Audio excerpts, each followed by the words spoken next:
Salve, bom dia. Hoje eu quero fazer a leitura de um trecho do livro A Queda do Céu, de Davi Copenaua e Bruce Albert, lá na página 360. Um trecho interessante. Uma declaração de Davi Copenaua, Yanomami. O Yanomami que não existe, de acordo com os militares. O texto diz o seguinte: não foi, portanto, à toa que Omama se trata de uma entidade criadora para a tribo de Davi, onde Davi cresceu, na sua etnia, sua tradição. Omama, irmão de Oase, e são deuses primordiais da humanidade, que deram origem à humanidade, né? Não foi, portanto, à toa que Omama soterrou o ferro, o ouro, a cassiterita e o urânio, deixando acima do solo só nossos alimentos. Assim, guardados pelo frio dos seres da terra, que chamamos Mashitari, e do ser maléfico do tempo chuvoso, Rueri, os minérios não representam perigo. Mas, veja bem, se os brancos arrancarem todos do solo, afugentarão o vento fresco da floresta e queimarão seus habitantes com sua fumaça de epidemia. Então veja bem, muitos dizem que os indígenas são primitivos e subdesenvolvidos, mas até que ponto chega o seu conhecimento da natureza?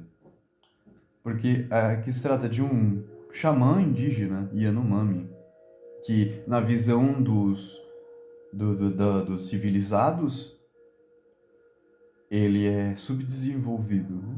Primitivo. Mas aqui, isso ele já falava há muitos anos atrás. O que já havia acontecido antes, né? Porque ele já carregava consigo a memória de seus ancestrais e também ele conseguia refletir as possibilidades de futuro. Então ele falou aqui: se queimarem a floresta, se os brancos arrancarem todos do solo, dos minérios, afugentarão o vento fresco da floresta.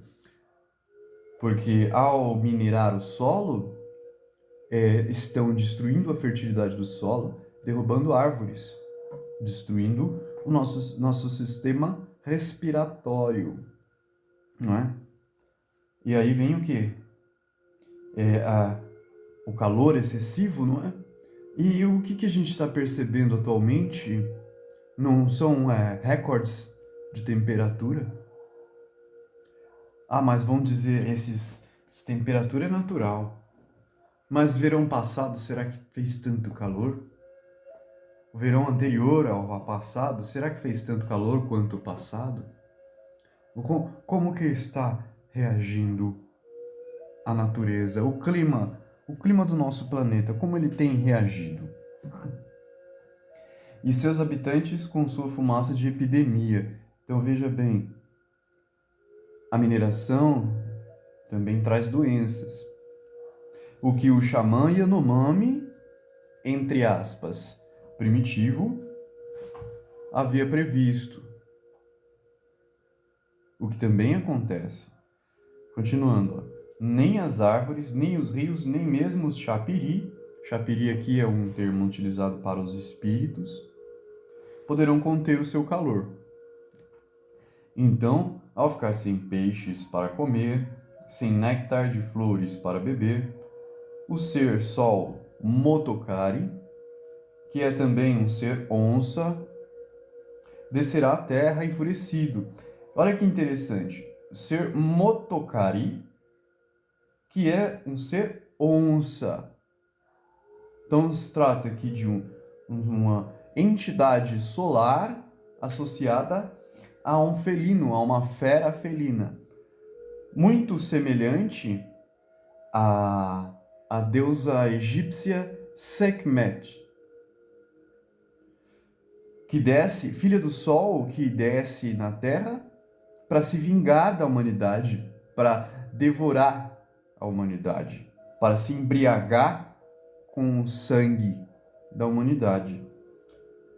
E detalhe, o xamã Yanomami não tinha ligação direta com o Egito, não conhecia mitologia egípcia. Vimos aí uma semelhança muito grande.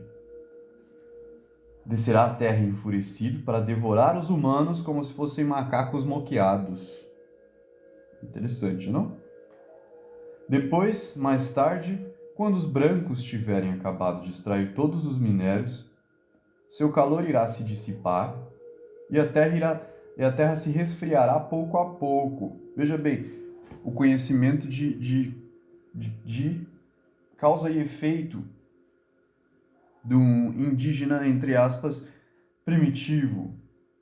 Ele preveu o efeito físico do aquecimento global, ele preveu o efeito espiritual da entidade solar descendo à Terra para se vingar da humanidade, e ele preveu o resfriamento da Terra após a dissipação do calor. E veja bem,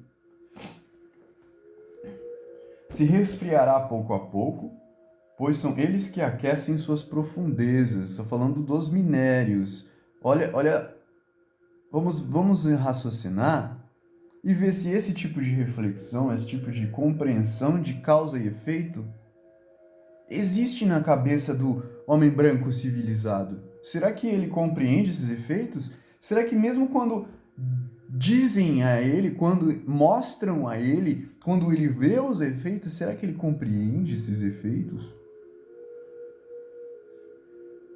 A lâmina dos machados, não fica mesmo ardente sob o sol? Associando o calor que é armazenado no minério, que aquece o interior da terra ao absorver calor do sol. Assim é de dia, o sol é muito forte e não deixa o frio do céu descer à terra. De noite, é o calor que ficou no metal da terra que o empurra para as alturas. Ou seja, o calor que foi armazenado pelos minérios da terra são emanados durante a noite, preservando a sua temperatura.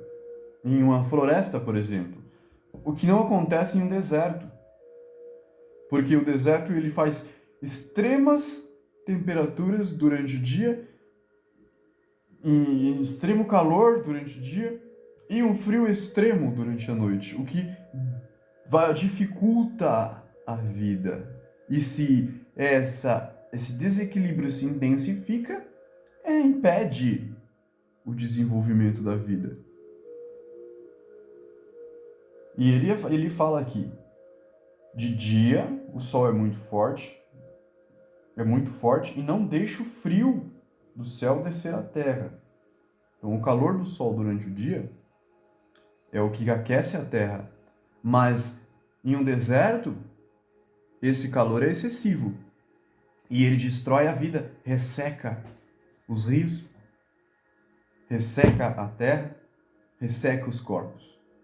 E durante a noite, os minérios da terra que fazem a função de armazenar esse calor, que por sua vez é emanado durante a noite, mantendo o equilíbrio da temperatura no ciclo dia e noite.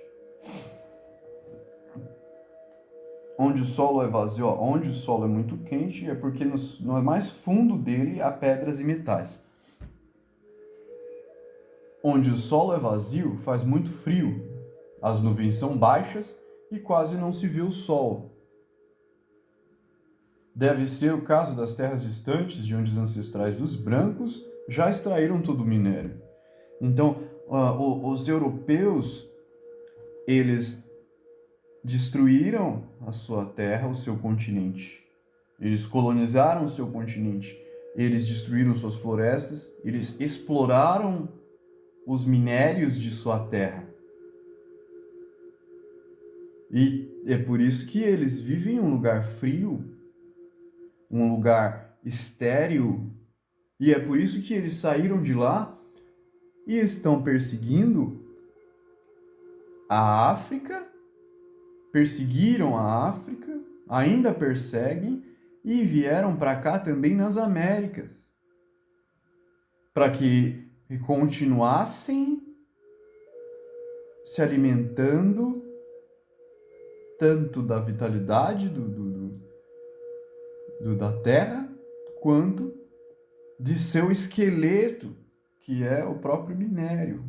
Por exemplo, a mineração em Serra Pelada, que ocorreu no período ditatorial entre 64 e 80. Após a morte dos guerrilheiros no Araguaia, o exército tomou posse do lugar, sob a liderança de Major Curió, que foi o mesmo major que perseguiu os guerrilheiros e os assassinou a sangue frio. E ele vai liderar a multidão que vai realizar o maior garimpo da história, que é o garimpo de Serra Pelada, por volta dos anos 80, por volta dos anos 60 e 80. Continuando. Lembrando que Serra Pelada, Araguaia, são regiões da Amazônia que são próximas à terra dos Yanomamis. São muito próximas. E pode sim, na prática, ser considerado um território Yanomami, que os militares dizem não existir. Mas se eles dizem que não existe, é porque eles seguem uma cartilha, seguem uma orientação que não é patriota, uma orientação que não favorece a nação brasileira, não favorece as terras do Brasil, porque se trata de uma agenda de exploração dessas terras, exploração das pessoas que aqui vivem. Continuando o texto. O Mama escondeu seu metal lá no meio dos morros das terras altas, onde também fez jorrar os rios. É de lá que surgem os ventos e o frescor da floresta. É de lá que vem sua fertilidade. Quando fazemos dançar a imagem desse pai dos minérios, fazer dançar a imagem é um ritual de invocação dos indígenas. Quando eles estão dançando e cantando, eles estão invocando suas entidades. Então, eles fazem descer a imagem. Então, para quem conhece filosofia, conhece platonismo, conhece a divisão do mundo em mundo das ideias e mundo sensível, então a gente consegue associar o pensamento do índio, do indígena, do xamã, ao pensamento platônico, que nos descreve que há um mundo das ideias e um mundo sensível. Porque quando os xamãs fazem descer as imagens de suas entidades, eles estão fazendo exatamente isso. Eles estão trazendo de lá do mundo das ideias as formas perfeitas que Platão descreveu. E é dessas formas perfeitas que eles fazem descer ao mundo sensível. Eles trazem essas formas perfeitas do plano das ideias para o mundo sensível por meio do xamanismo, por meio de seus rituais, de seus cantos, de suas danças. Quando fazem dançar a imagem de seu pai dos minérios, desse pai dos minérios, ela se apresenta a nós como uma montanha de ferro subterrânea. Uma montanha de ferro subterrânea, cheia de imensas hastes fincadas em todos os lados. Essas hastes são como raízes, que se fincam por toda parte. O Mama a colocou nas profundezas do solo para manter a terra no lugar, veja bem, manter a terra no lugar, e impedir que a ira dos trovões e dos raios a faça tremer e a desloque. Manter a terra no lugar e impedir que raios, trovões e tempestades a desloquem. Cravou-a lá como nós fazemos com os postes de nossas casas, para que elas não balancem durante as tempestades. Então veja bem, são como alicerces. O minério subterrâneo são como alicerces que estruturam a terra. Assim, esse ferro está enfiado na terra como as raízes das árvores, veja. Então essa montanha é como uma árvore, como um tronco de árvore, e se ramifica como raízes, segurando a terra, estruturando a terra. Ele a mantém firme como espinhos fazem com a carne dos peixes. Veja bem, como espinhos fazem com a carne dos peixes, e esqueletos com a de nosso corpo. Então ele compara aqui o reino mineral, os minérios subterrâneos, como o esqueleto da terra. Então, quando o ser humano está minerando a terra, extraindo seus metais, ele é como uma doença que consome o esqueleto do organismo.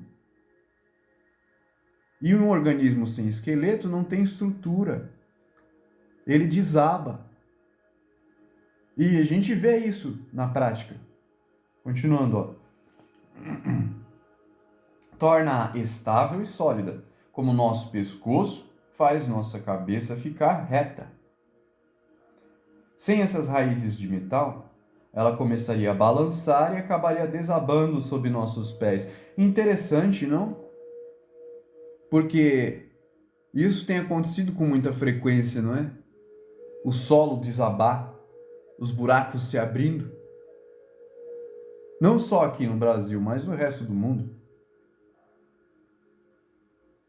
São efeitos que realmente estão acontecendo. São fatos. Fatos previstos por um xamã, entre aspas, primitivo, involuído, mas que já sabia de tudo isso. E já havia avisado tudo isso.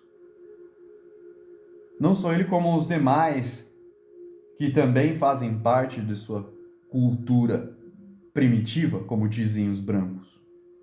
Isso não acontece em nossas florestas, pois ela está no centro da terra, onde esse metal de Omama está soterrado. No entanto, entre os brancos, em suas confins, onde o solo é mais friável, acontece às vezes de ela tremer e se romper, destruindo cidades. Então a gente vê aí cidades caindo, não é? Represas estourando, comunidades inteiras sendo devastadas pelo deslizamento de terras, e por aí vai. Se os brancos começarem a arrancar o pai do metal das profundezas do chão com seus grandes tratores, como espíritos de tatu canastra, logo só restarão pedras, cascalho e areia. Ele ficará cada vez mais frágil e acabaremos todos caindo para baixo da terra. É o que vai ocorrer se atingirem o lugar em que mora Shi-Wan-Ipo, o ser do caos, que, no primeiro tempo, transformou nossos ancestrais em forasteiros. Então, os europeus, de acordo com a mitologia Yanomami, eles eram também parte dos indígenas, só que eles se tornaram forasteiros, se afastaram. O solo, que não é nada grosso, vai começar a rachar. A chuva não vai mais parar de cair e as águas vão começar a transbordar de suas rachaduras. Interessante que isso aqui lembra algo que já aconteceu em certas partes do mundo. As evidências talvez não mostrem que tenha ocorrido no mundo inteiro, mas em grande parte do mundo ocorreu dilúvios, não é? Então, muitos de nós serão lançados à escuridão do mundo subterrâneo e se afogarão nas águas de seu grande rio.